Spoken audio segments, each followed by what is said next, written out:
AGTC and CTXR technical analysis, fundamental statistics, partial due diligence, along with reviewing my current positions and the price target. Starting off with AGTC's price action, we do have a bull pennant here, just barely. This ascending level of support has been validated a few times, going back as far as the 28th of January.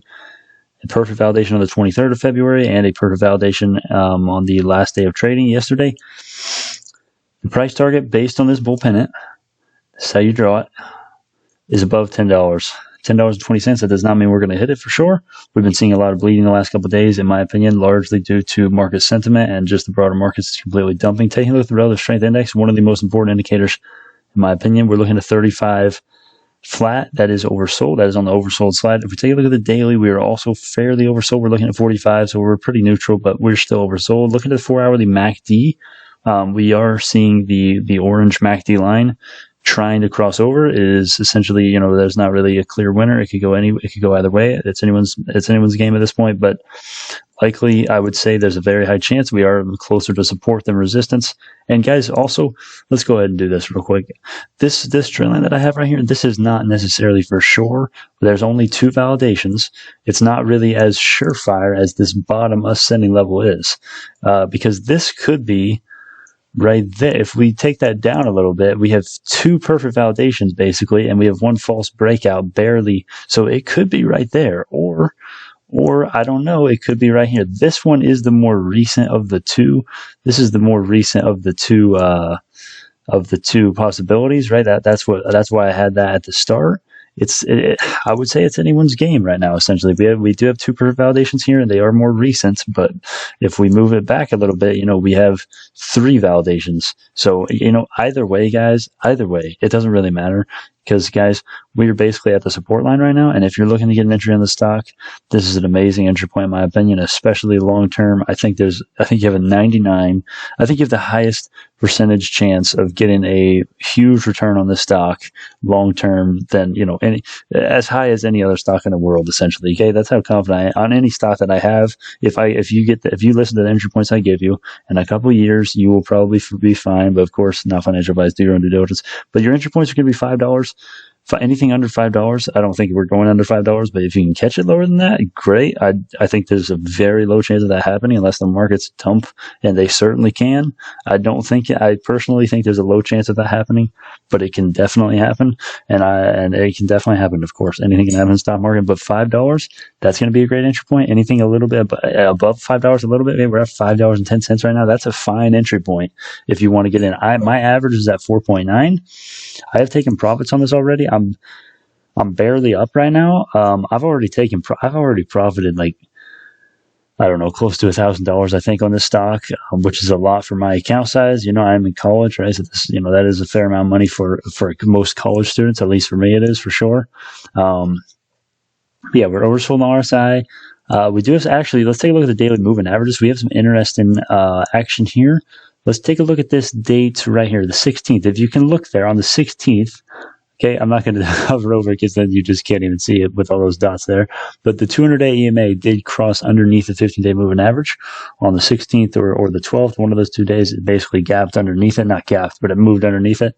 And we also have, guys, notice, we were getting supported. You should notice a couple of things here. We're getting supported by the 200-day exponential moving average, and the 55-day moving average is moving right up there as well. When we see the 55-day MA move above the 200-day EMA, if you're confused on how I'm getting these numbers, look up here and memorize these real quick.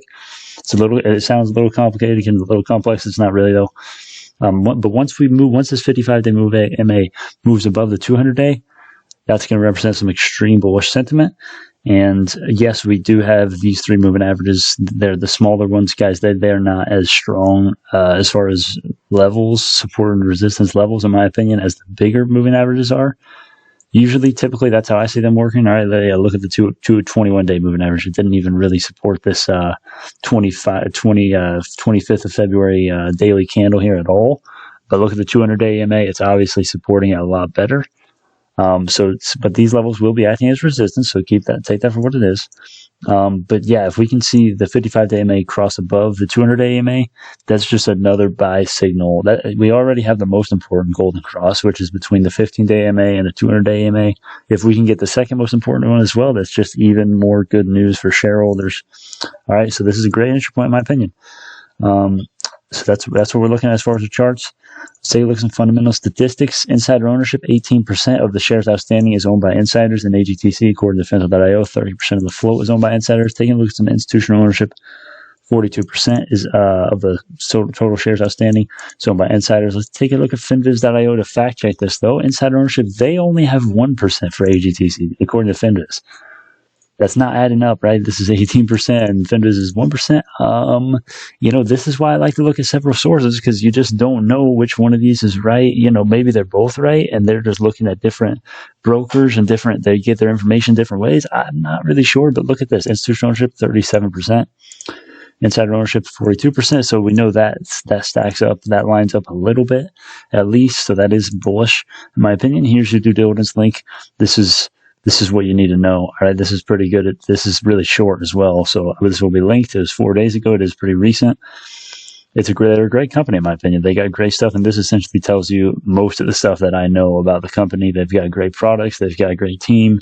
Just give this a read, and you will not be disappointed, I am sure. Let's take a look at CTXR now. Let's take a look at the technicals.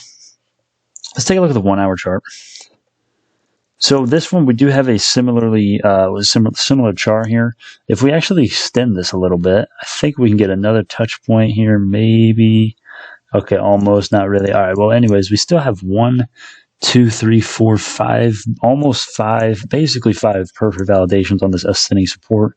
And we have 1, 2, 3 validations on this descending resistance. So this is a pretty surefire bull flag, bull pen, in my opinion. We also have this blue. Take a look at this blue level right here. Look at this. Okay, this goes all the way back to the 3rd of February. A couple validations there, 3 validations as resistance. We had a little bit of a rejection right here on the 16th, so that's 4. We have a little bit of support coming in there, a little bit there, some iffy supports, and then we have some very nice validations here. And look at where we're at right now. We're closing right on the this blue resistance level right now. It will be very interesting to see in the pre-market how CTXR performs if we're going to get rejected, or if we're going to push higher and go for a retest of this descending resistance level. It will be very interesting to see. Either way, guys, this is an amazing entry point in my opinion. I've just been increasing to my position in CTXR. Let's take a look at this. I had a $500 total cost in this. I now have $1,600. All right, that's how. The more I find out about this company, the more I read, and I already did all the research, or at least a lot of research, all the research that I need personally that checks all my boxes and requirements before I invest in a stock. I already did that, and the more that I see, the more due diligences I see, the more, and their leadership team is awesome as well. I did not even know much about their leadership team besides the CEO's track record before I invested in this. Guys, this stock is going to do great things, but we'll get to the fundamentals in a second. The technicals look pretty good right now, though. The RSI, we're not extremely overbought. We are pushing a little bit higher right now. But we have been bleeding a little bit in the last day. We didn't really do anything yesterday, but the day before that, I think we went down a fair amount. Yeah, the day before, we were at we opened, I don't know, pre-market, we opened up pretty high, ended the day all right, but then look at the after hours. That's ugly, isn't it? That's ugly price action, but that's all right, guys. This is a long-term hold.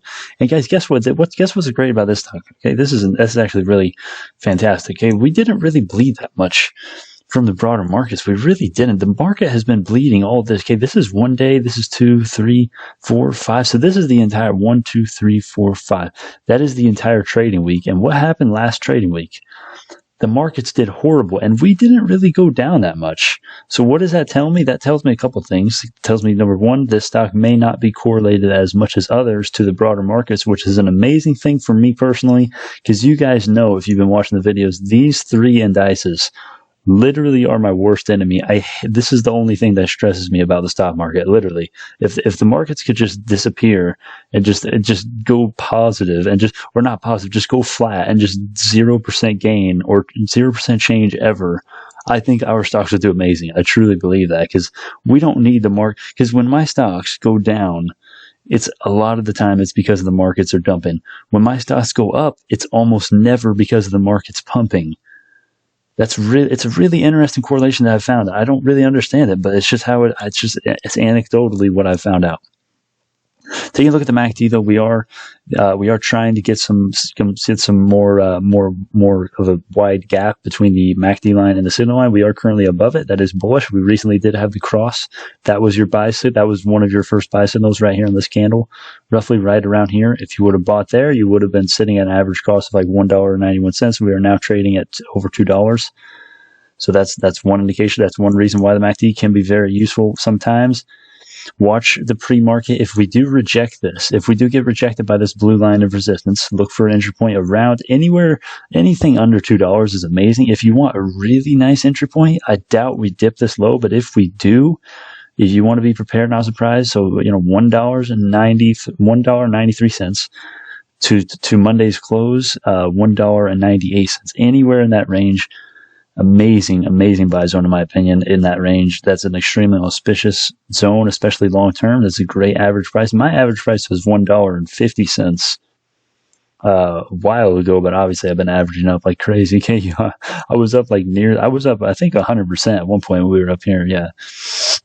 Could have taken profits. Instead, I added on the dips in here, and I've just been slowly adding as we've been bleeding a little bit this week. And I'm looking forward to great things. Let's drop a price target for CTXR, see what we're dealing with as far as the price target based on this bull pennant. These don't always come true. We're going to have to zoom out to the daily to see what this is. Over $3. All right. That's more than, what is that? That's almost 100%. That's close to 100%. All right. Close enough. We'll just go 100% basically. All right. So that doesn't mean we're going to hit it for sure, guys. But if we do break this bull pennant and break to the upside, that would be the price target based on this symmetrical triangle. That's what we're dealing with. Let's take a look at the daily moving averages. We have every golden cross in the book. All right, this is just beautiful. 200 EMA below the 15 and the 55-day above the 200-day EMA. Guys, this is beautiful. That's what all it is. On the RSI on the daily, we are still closer to being overbought than oversold. That's not what you want to see. Guys, look at where we were trading a while ago. We were under $1. Now we're doing pretty well, obviously. So it's going to be, this daily RSI is going to be a little skewed, in my opinion. On the hourly RSI, we're a little less overbought. And on the 4-hourly, let's check out how we're doing here. If we can do it here, let's see what we're looking at. So 50 and 2-hourly, let's see where we're at. All right, it's liking to glitch now. 48. So yeah, we're kind of neutral, honestly. But guys, yeah, that's true. You don't want to really buy when it's neutral. You want to buy when it's oversold. But guys, I want to show you a quick example real quick. That mindset will get you screwed over sometimes, because I used to think that with BioNano. Let's look at the daily RSI right here when we were at $7 roughly. We're at $9 right now. Pretty close to that now. But okay, wow, it's glitching a lot. That's crazy. All right.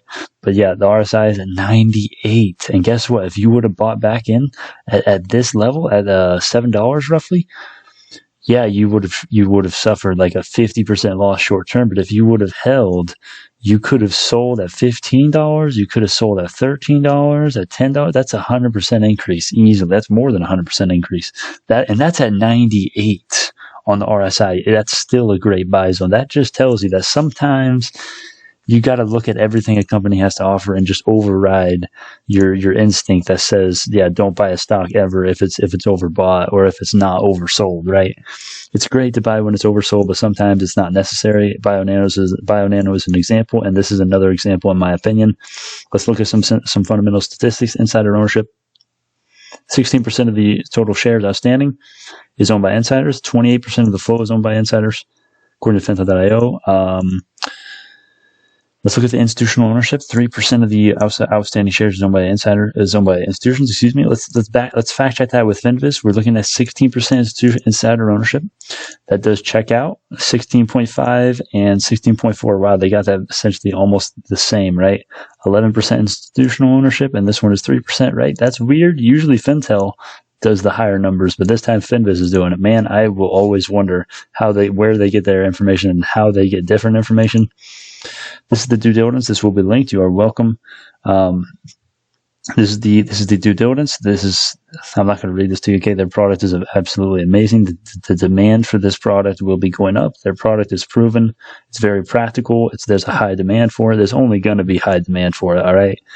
It's a little complicated, but there are some really good articles out there that will explain it to you. Just go on Reddit. If you don't understand it from this one, you probably won't. Honestly, I actually understood their product by another one. But essentially, I'm not going to explain what it does to you.